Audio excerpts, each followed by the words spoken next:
I grew up with a lot of architects. Right.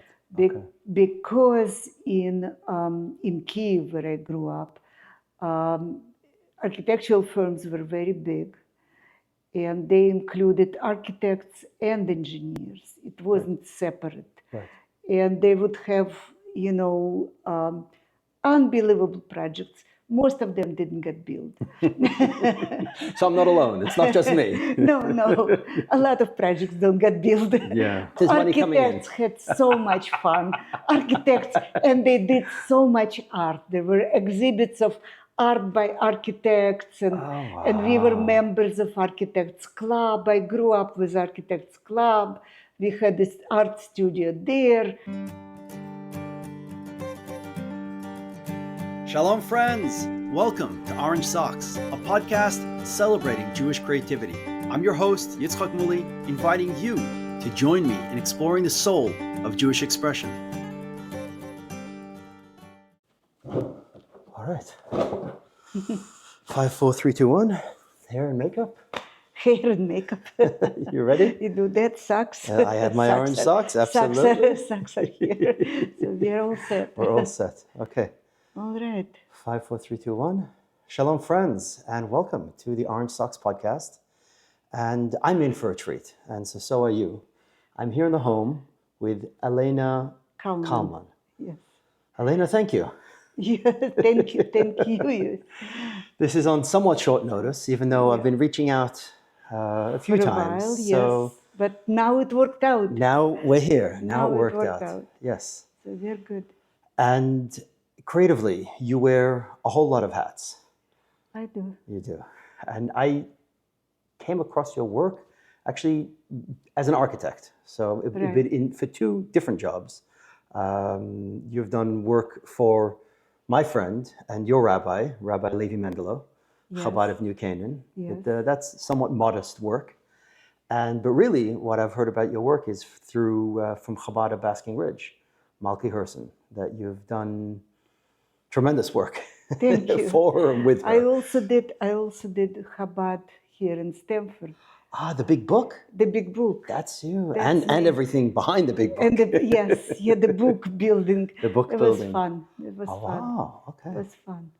It was with Rabbi Darren. Yes. Rabbi Darren. Yes.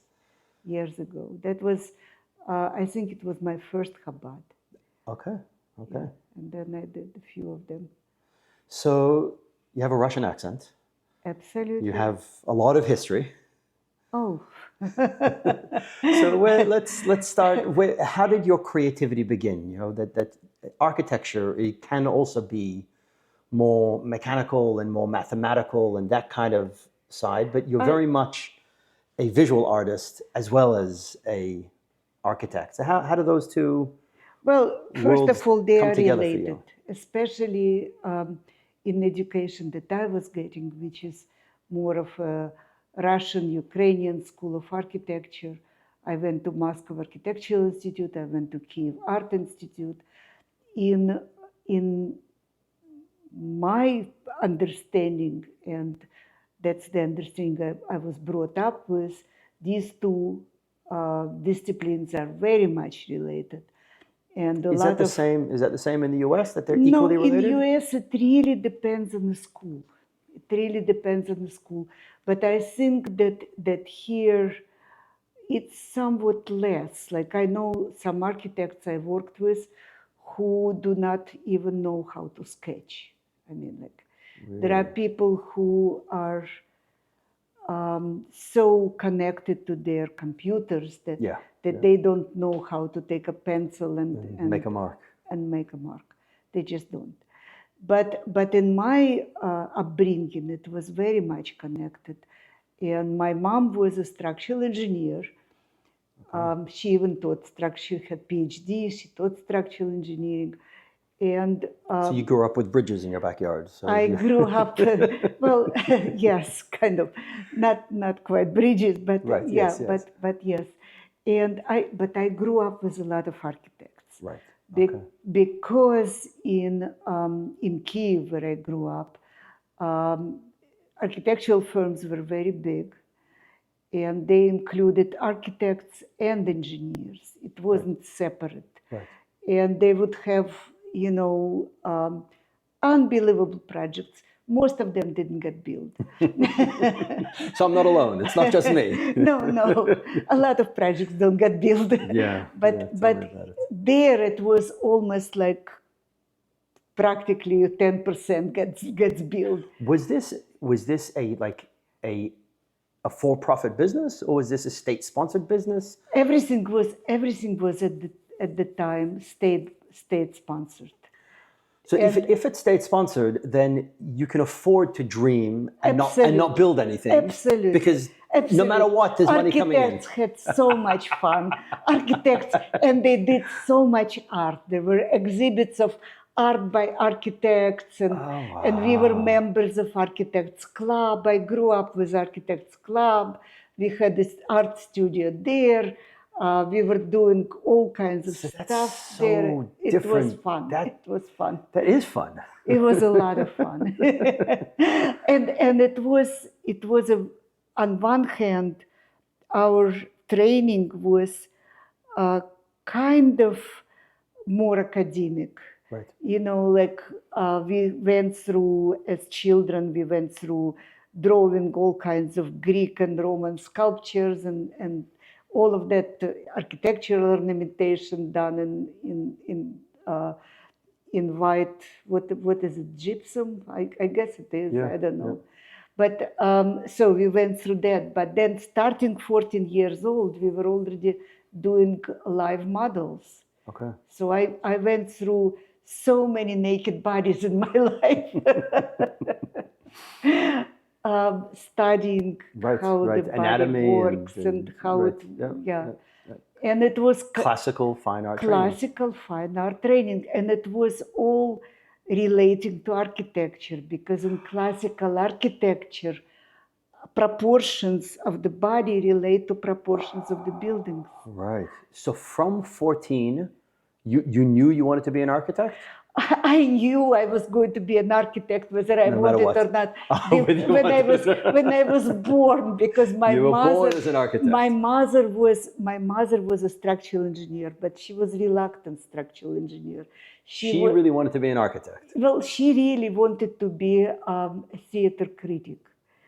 She was into theater. She wanted to be, but her more practical parents turned her towards that.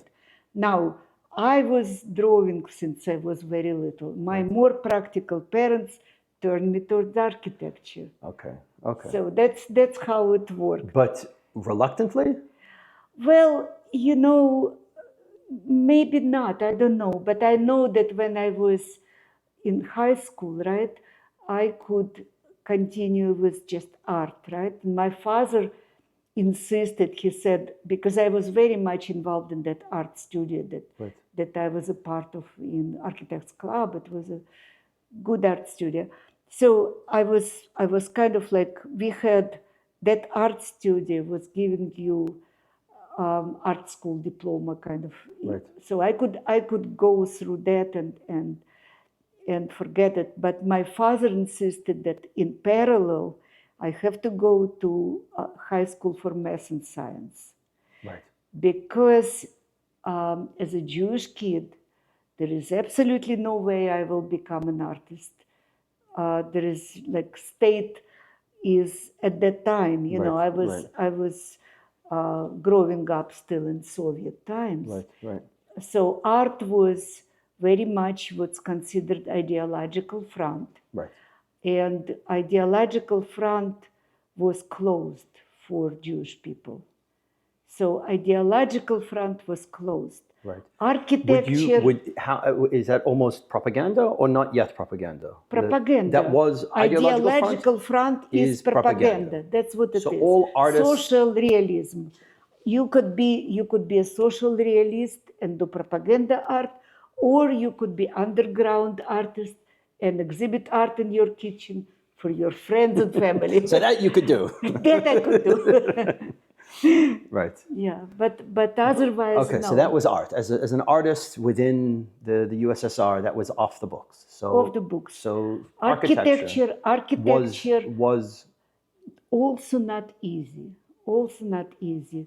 I started with, it's a long story, but my parents originally didn't want me to go to Moscow alone, to study there. Right.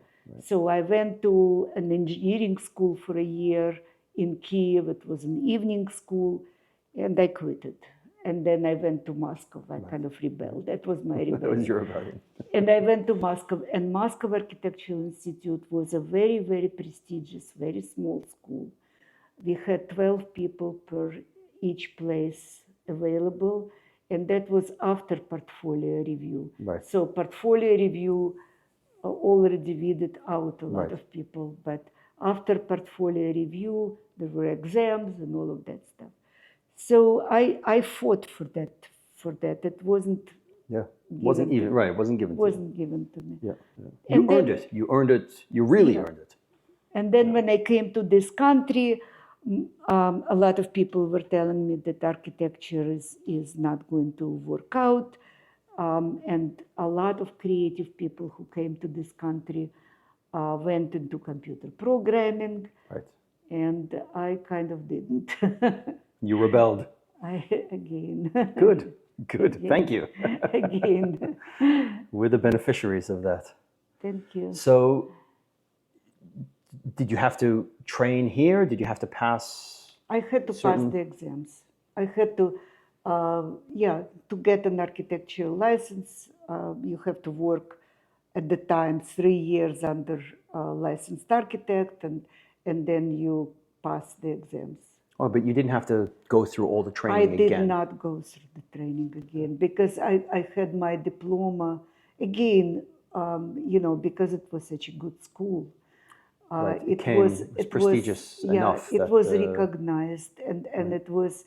I had a professor at Yale University go through my transcript and write that I qualify for the exam. Right.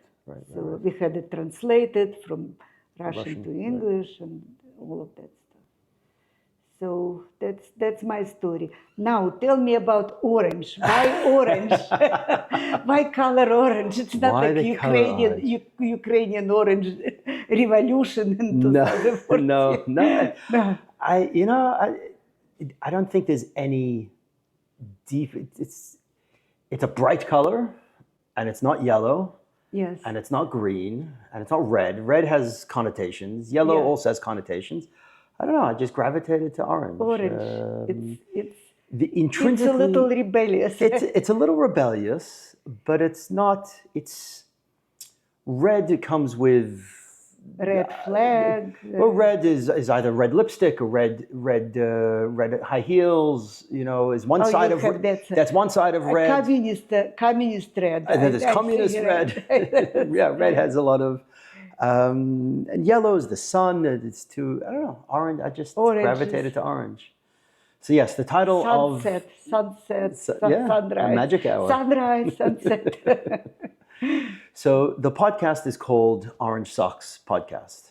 And the reason is that there's this painting. This is originally a painting. It was 10 inches tall, 30 inches wide. I saw it, yes. But if you look carefully, one of the gentlemen are wearing orange socks. Ah, yes. And that's what it's all about. So that's me. That's my orange socks. Yeah, he's just like all the other Orthodox people, but he's a little bit different. So, yes, absolutely. Because everyone gets to interpret art as they see it. The way part of it grew a lot broader than the piece when I actually created it. But it's about personalizing your journey. It's about making your own journey your own. Yeah. And within an Orthodox journey, often we look the same. Yeah. But that doesn't mean that we are carbon copies of each other, that we are indeed the same. And the difference doesn't have to be, he's not going in a different direction. He doesn't have dreadlocks and ponytails and tattoos, and he doesn't need to do, I don't need to do all that. You don't need to do all this in order to define my individuality. It could be subtle, it could be small, but it's a reminder, maybe to me and to the outside world, that I'm on my own journey. I'm my own person. My Judaism is my own. Yeah. And I'm wearing it proudly. I'm not doing it because it belongs to someone else, and I'm not, as your mother was, begrudgingly. I'm very glad that this is my journey, and to be, as I said earlier, I was a rabbi for 10 years. Starting before that, I was a Chabad rabbi. Yeah. No, but way before that, my mother was. I was born in Darwin, Australia. Ah, So my parents were hippies, oh, cool. and we went on a long journey. We came to Crown Heights and the Rebbe and so on, and so I have these two polar energies of the wild hippiness, Right. and then we ended up spending 4.5 years in Crown Heights. We were supposed to just be passing through, and the Rebbe said, we wrote to the Rebbe for a blessing to keep going, and the Rebbe said, stay here for the time being and accomplish what you're here to accomplish. We stayed for 4.5 years. So after that time, this circumstance, it was wonderful. I marinated. I lived in Crown Heights and sat under the Rebbe's feet and got dollars from the Rebbe. And that community, the energy and the joy of Judaism, it was overwhelming. And I really lived it. These are formative years. And when we went back, circumstance changed. The Rebbe gave us a blessing to go back. We never made it to Israel. But as I grew up, as a teenager, I thought, what did the Rebbe want? So many people came through, they got a blessing, they continued on their journey. What did the Rebbe must want something from me. So what could it be? What could be greater than serving as a rabbi, sharing my love of Judaism with others? Yeah. And so I did. So for 10 years, I worked together with Mendy and Malki, right there in their building, in their beautiful center. And on the side, photography was my form of expression. And photography, it was wonderful, and then I felt like I was missing something. I was getting to the end of photography. Photography is a lot broader. It's not. Yeah. I was lacking, not photography, but I discovered silkscreen, and my drawing at the time was very limited. I was kind of almost scared to draw, of doing it wrong or whatever that is. But silkscreen was a way of, okay, I can take photography and I could manipulate it and turn it into a screen, and I could print it, I could create, and that was my gateway drug.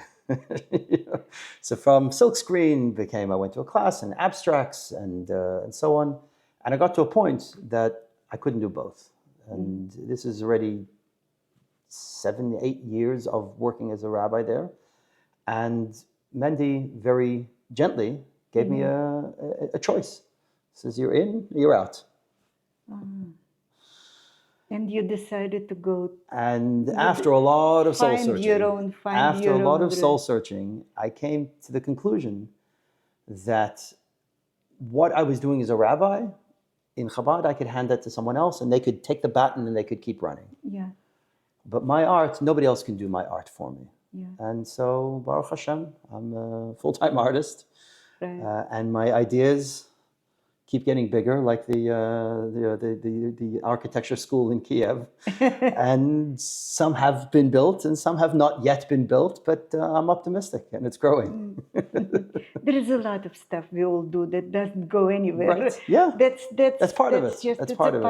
It's a process. And then we'll pick pieces. Yeah, and from then different things to. I actually use a lot of my old paintings. I tear them apart and I reuse them in the new stuff, in new art. Because, you kind of create something and then you look at it 10 years later and you say, well, this part here is kind of interesting, but the rest of it is, right. I'm not proud of it anymore. So someone said beautifully that if you look at old work and you're not disgusted by it, you're not growing. So yes, you look at okay, but that part, that part's okay. I might actually use it somewhere as a piece of texture or it's kind of, it's my method basically. I like that. It's a good idea. It's visually a good idea and conceptually it's a good idea. Yeah. To take those. So how did how do they live together? Your architecture and your paintings. Well, when I started in architecture here in this country, I went through several periods when I was hired and fired. It was the time when things were difficult in architecture. early 80s. Architectural firm would hire architects for a few months when they had a project. And firms were very little. We were in West Hartford. Firms were little. They would hire architects for one project. For one project. The project ends. That's it. You go. Right. For me, it was devastating because my parents worked all their lives in the same place. Right. Or if they wanted to change, it was their choice. Right. To be fired, to be laid off. Right. I mean, and I'm such a good girl. I'm a good girl. I try. I really try. Right. So that process, and then you collect unemployment, which is in itself is. I mean, now I don't know how it works, but there you had to go to the office, you had to explain why you're not working, and that. But it's kind also of stuff. It's an attack on your personality, on your capacity as a person. Yeah. So I had periods when I wasn't working, and in those periods I went back to doing art as kind of a therapeutic process for myself, and kind of seeing what could I do. I was very naive. When I had my first show in Hartford, and I sold a piece of art for some ridiculous sum of, I don't remember, $300, something ridiculous like that. I thought, gee, if I could produce art like this, say in a week. If I could make $300 a week, I don't have to go back to work. I could live. I could live, right? Because, we already had a child, and my husband was starting in his profession, and he was going to school at night. And it would have been much easier if I was staying at home and doing art. Right. It would make all our lives bearable. Easier, bearable. Yeah, it was a survival, basically. Right. But one thing is to find the shows, which I could. And the other thing is to sell the art, yes, which I couldn't. So that was kind of like a struggle between trying to do art and going back to architecture. And architecture at that time, the offices I worked, as a junior architect without license at that time still, I was given very boring work. Right. I wasn't excited about it. Right. So I kept going back to art whenever I could. And I kept going back to it when I went on my own many years later. Because again, in your own business, you have a lot of projects and you're doing very well. Then there is a slump. Quiet times, yeah. Quiet times, I could do more art. And I just, I just found my rhythm in that symbiosis between two disciplines. So that's how I continue. Right now, I have a little more time for art than I used to. So I'm doing a little more of that. And if I ever transition to retirement, if that ever happens, then I'll do art only. Right. Yeah. Okay, that's how it works. That's a wonderful balls to be juggling. Yeah. When you are involved in an architecture project, is it fully consuming, or it's a very slow, gradual process? It depends on the project. When I was doing for like 20 years, I was only doing or mostly doing large-scale development in New York City with a couple of Jewish developers. Right. And when I was involved in that process, everything was boom, boom, boom, boom, boom, because as soon as they buy the property, they want to get moving. Yeah. They need to get moving, otherwise they're losing money. So I was on a very tight schedule always. Right. So in those 20 years, only when the project finished and next one didn't begin, but otherwise it was very involved. Right now, I have a few projects that I could juggle and have art at the same time. especially with clients who take a long time to think, they see preliminary plans, they take time to make a decision. Right. So you could do some stuff in In between. between. Good. Yeah. Good. So It's a good balance. That's how it works. How does your Judaism play into your creativity? I mean, what was it like? What was it like being Jewish in the USSR? That's Well, we were Jewish, but not religious. Right. None of it. I've been thinking about Judaism, and I'm convinced that we all want to be creative because God was creative. So creativity comes from Judaism. Period. right. Right. So that's number one. Number two, it's hard to divide art into Jewish art, non-Jewish art. Yes. Sure. There are millions of really great artists who are Jewish and not doing art that could be considered thematically or in some greater sense Jewish art. Right. They're doing art being Jewish. Right. Right. Yeah. I did one project which was kind of, no matter how you look at it, it's a Jewish art. That was the series of paintings that I did for Chabad in New Jersey. Yes. That I did 30 paintings, and they all were depicting the Jewish history, starting from Torah times, like from pre-Torah times. Right. So this is a big project because you were doing the architecture for this building, for Chabad in Basking Ridge.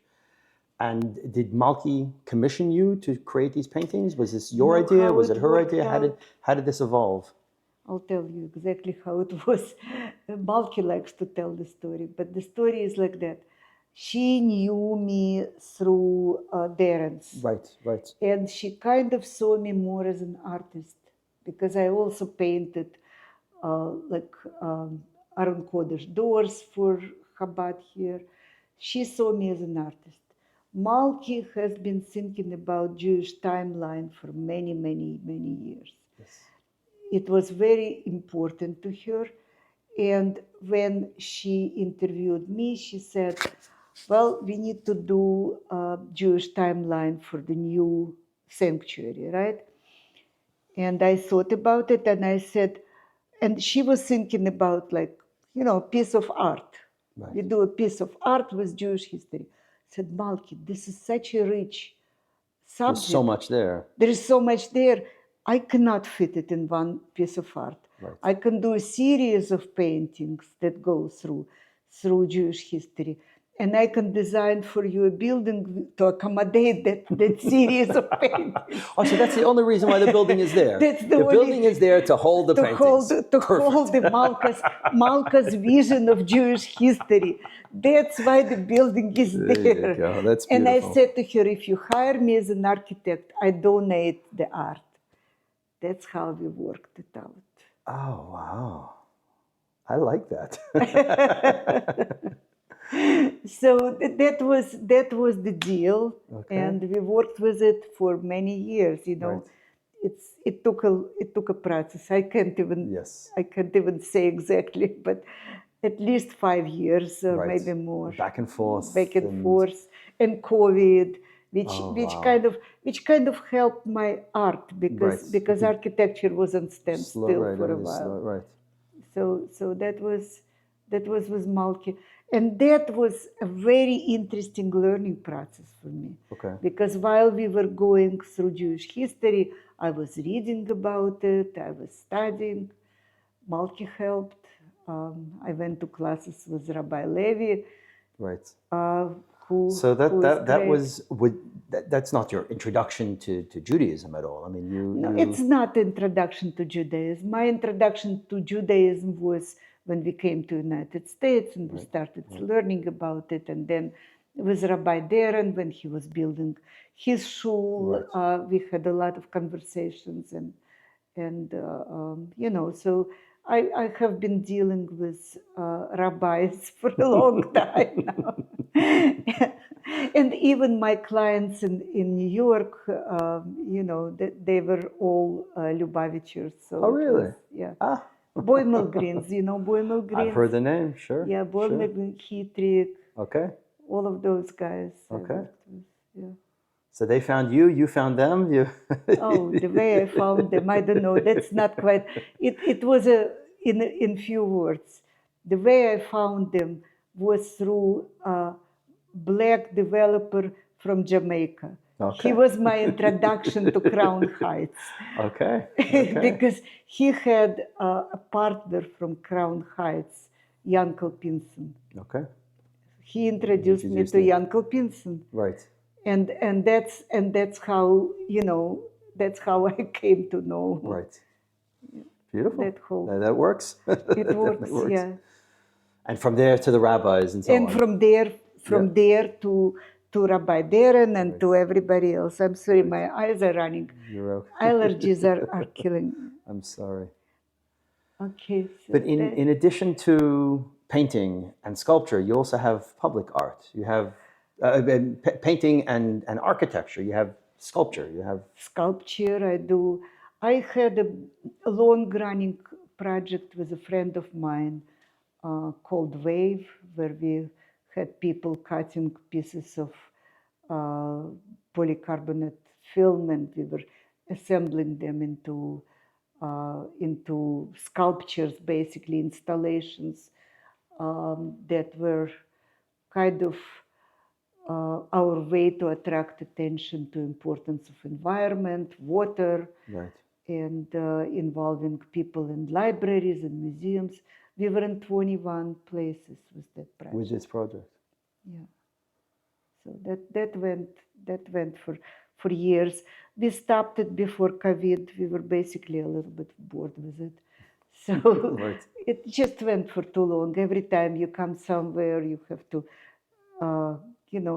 it's working with crowds is the different story. Yeah. You do that kind I of do stuff. do that. I do Yeah. do that. But as you're saying, there's the joy, the excitement of creating something for the first time and birthing it into life. But having to redo the same thing for a different crowd. Well, it wasn't the same because we would always hang it in a totally different way. Right. One time it was like a cube. One time in a museum in Atheneum in Hartford, we did it as a waterfall in their lobby. So we did hang it completely differently. You did have some creative freedom. It did. And also it was interesting to see people when they're just, they're coming, we give them a piece of film which is 12 inches by 24 inches long. And we say to them, you just cut a wave, whatever way you imagine that wave. Right. And to see them, puzzling that and then cutting it and then saying, oh, yes, look, it looks good. Right. Yeah. That joy that people have when they've created something that is theirs, but it belongs to the collective, that they're doing something, I'm part of, that's me on the wall. It gives people this excitement. Yeah, there is that. And I think that the part of doing something abstract art is a very Jewish concept too. Because I think that having our God being abstract, right. we relate to abstract thinking, Right. to abstract concepts, right. better than some other people in other cultures. Right. So we're open to Yes. that way of looking at the world. Yeah. Right. Yeah.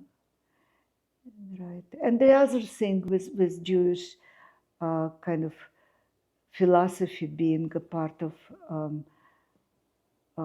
the art, that art scene in general, is that the Jews were, I think, international tendencies were part of Judaism. They were not just parochial. They were always kind of, open to give to the humanity. Just last week, I was kind of surprised. We were actually at Rabbi Levi Mendelev's, and we were reading about holiday of Sukkot and how people were doing a lot of sacrifices.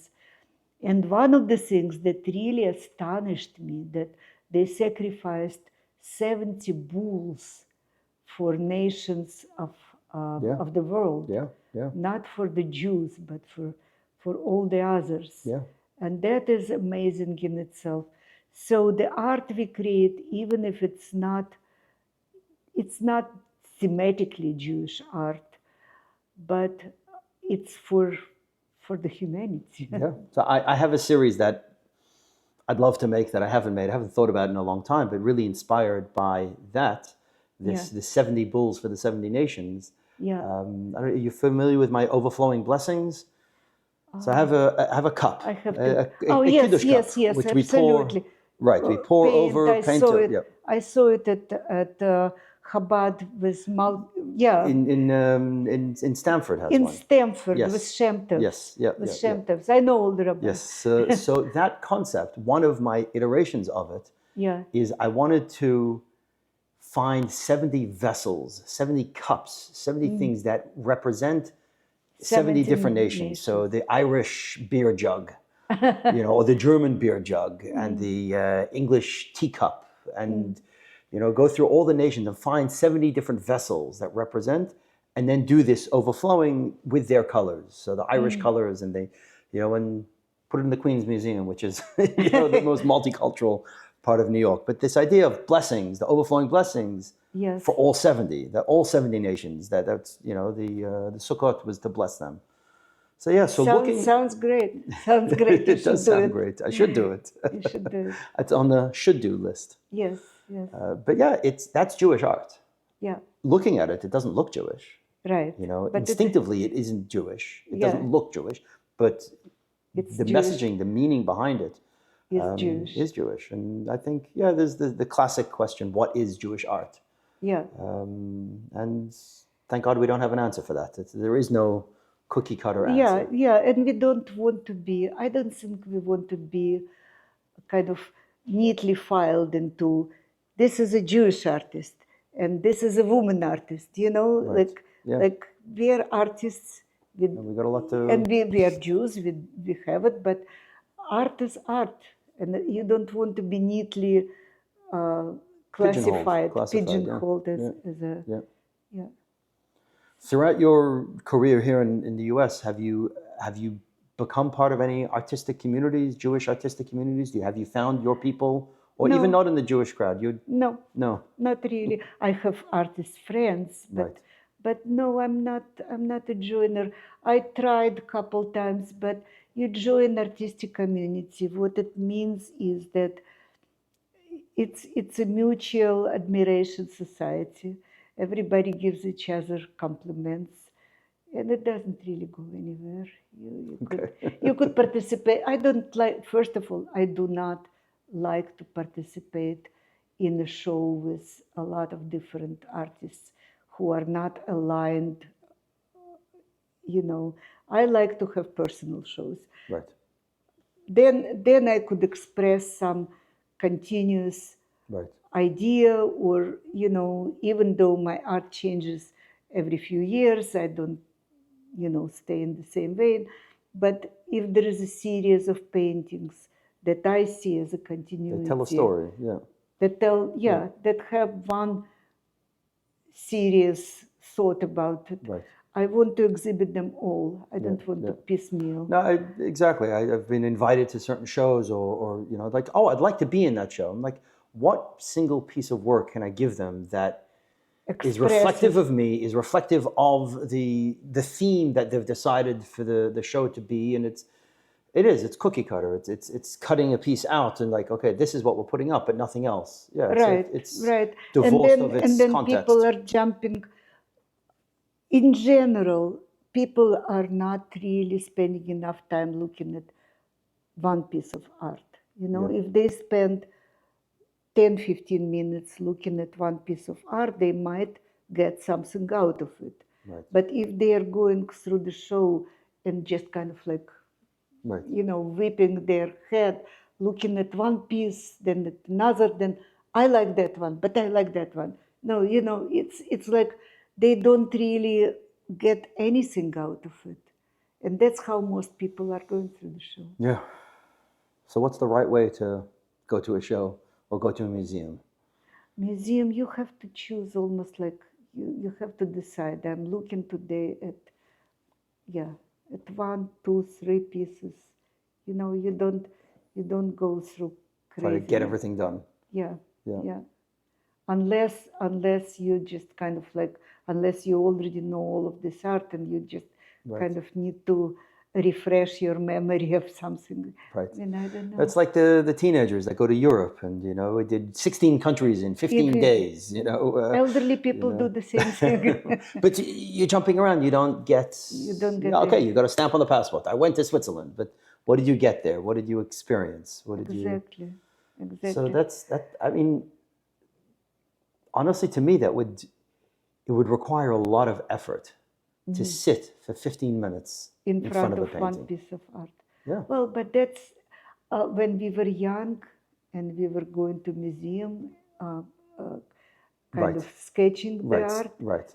That made Right. That forces you to sit in front of it. Maybe that's easier because you're doing something, or you're well, maybe that's, or maybe you have to like write down what exactly you're experiencing, you're seeing, you're you're feeling. experiencing, what you're feeling. Maybe then it would, because I think that in general, we don't see art. We don't really No, see. and with the phone, everything's swipe. We are very short attention span people now, anyways. Yeah. So that's where we are. That's right. Elena, thank you. I'd like to keep going, but Shabbos is coming. Shabbos is coming. But we close out with two questions. So question number one is, who are 3 artists that you'd like the audience to know? Oh. L. Lisitsky.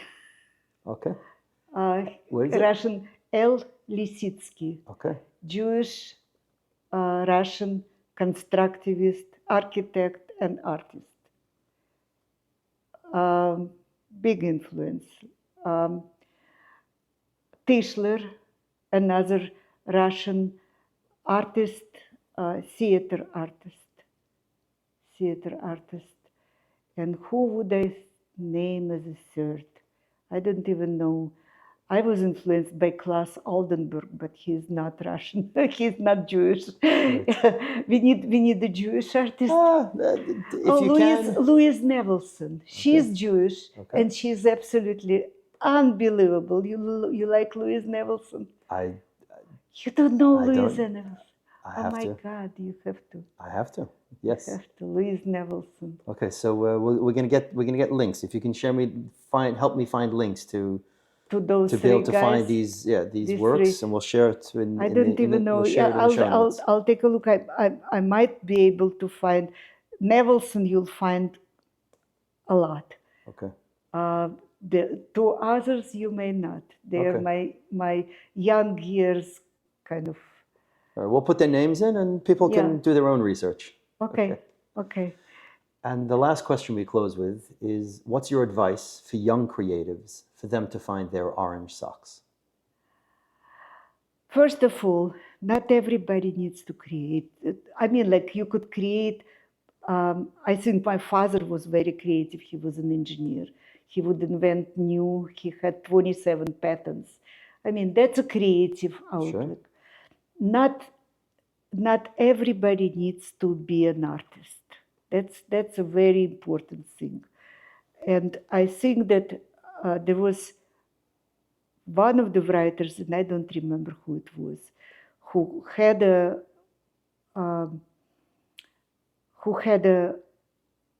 young artist coming to him and saying to him, well, look at my art. Do you think I should continue or should I stop? The answer is, if you can stop, stop. If you can stop.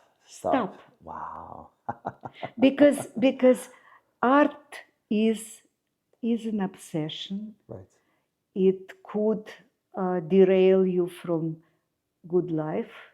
Yes. From having children. Yeah, a lot of young artists not necessarily Jewish, Right. but they are so involved in their art Sure. that they delay having families, having children. So unless it's really, really important for you, stop.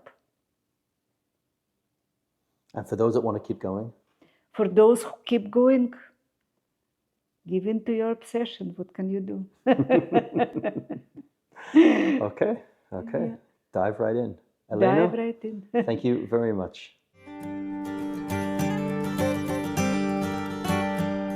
היום